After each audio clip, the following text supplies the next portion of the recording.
দেখতে পাচ্ছ যে আমাদের হরিশপুর থানার অন্তর্গত শাহপুর গ্রামে একজন ক্ষেত মজুর মানে কৃষকের মেয়ে, সে কিনা মাদ্রাসা বোর্ডে 7ম স্থান অধিকার করেছে।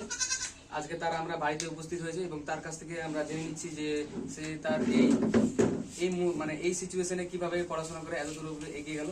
তার কাছ থেকে আমরা কিছু জেনে নিচ্ছি। তোমার নাম কি? নাসিমা খাতুন।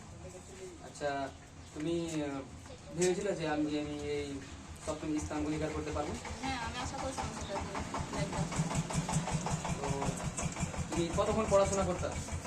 আমি পড়াশোনা কোনো নির্দিষ্ট টাইম ছিল না, আমার সবসময় ইচ্ছে থাকতো যে আমি পড়াশোনা করি এরকম।